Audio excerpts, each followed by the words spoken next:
un point important qu'on aurait dû introduire dans tous ces cours-là, on va le dire maintenant, c'est que tout au long des cours, on va parler des obligations du mari.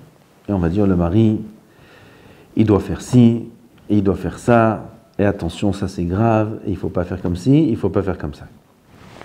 Alors la réaction naturelle chez certaines personnes, c'est de dire, je ne comprends pas, c'est que moi qui dois faire, c'est que moi qui dois changer. Réponse, non. Mais en vérité, oui. Non, pourquoi non? Parce que la femme aussi, elle a des points à changer. Mais pourquoi oui? Oui, parce que tous les problèmes de dysfonctionnement du comportement de la femme au niveau du couple proviennent du fait que le mari ne remplit pas ses obligations.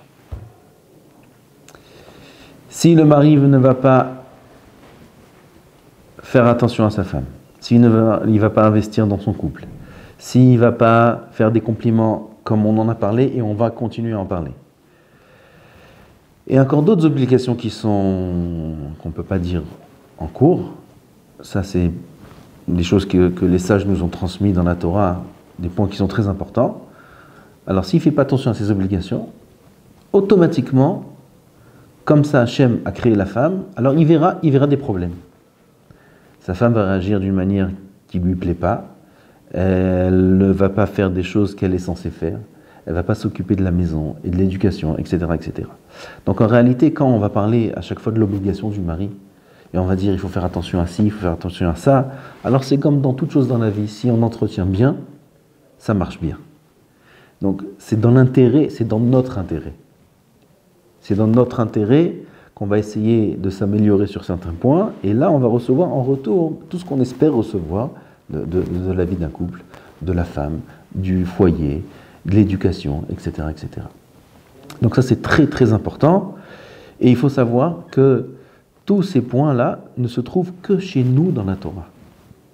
Parce qu'il y a des couples qui vont se faire guider chez des personnes qui sont des, je ne sais pas comment ça s'appelle, des conseillers de couple, etc. Ils vont chez des goïms. Ils vont chez des goïms, il faut savoir qu'il y aura de là-bas aucune solution au problème. Parce que les goïms ne peuvent pas avoir de solution au problème. Le couple juif est constitué d'éléments qui n'existent pas chez eux. Quand Akadosh Baruch Hu, il nous a donné la mitzvah de se marier, la mitzvah d'avoir des enfants, et les obligations du couple, comme on en a un petit peu parlé dans les cours préalables, là-bas, Akadosh Baruch Hu, il nous dévoile le secret du mariage. Ce secret-là ne peut pas exister chez les goïms, il n'existe pas chez les goïms.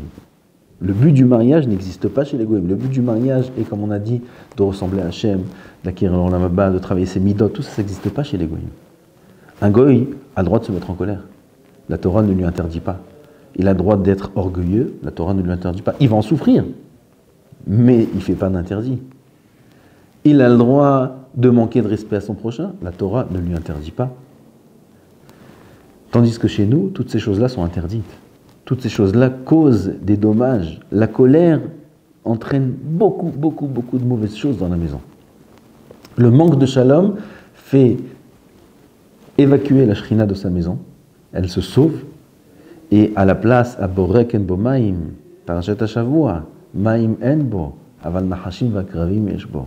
Chez nous, en Israël, si le puits est vide d'eau, il est vide de Torah, alors il n'est pas vide, il est rempli automatiquement, mais de scorpions et de serpents. C'est le yudké de la femme et de l'homme, c'est l'eau, c'est la Torah, c'est la shrina qui les quitte et qui se transforme en esh. Ça, les goïms n'ont pas cette règle. Chez eux, ça ne marche pas comme ça. Donc ça ne sert à rien d'aller prendre des conseils chez eux, puisqu'ils n'ont pas le mode d'emploi. Il n'y a que chez nous, si on respecte le mode d'emploi qu'Akadosh Baruch Hu, Ishtabach, Shemolah, il nous a donné dans notre intérêt, il nous a donné un mode de vie merveilleux, qui est un mode de vie de respect, d'attention, d'affection, d'amour. C'est des règles qui sont très belles. Alors c'est un petit peu dur au début, mais après c'est merveilleux. Si on les respecte, on sera les premiers à profiter des fruits. On sera les premiers à être heureux. Donc ça, c'est une introduction importante. Oui, effectivement, dans toute la suite de ces cours-là qui sont adressés aux hommes, on va parler des obligations des hommes, et on va dire pourquoi il faut faire attention à ci et à ça, et pourquoi il faut éviter de faire telle chose et telle chose, et tout ça, c'est dans notre intérêt. Baruch Adonai l'Olam, Amen va Amen.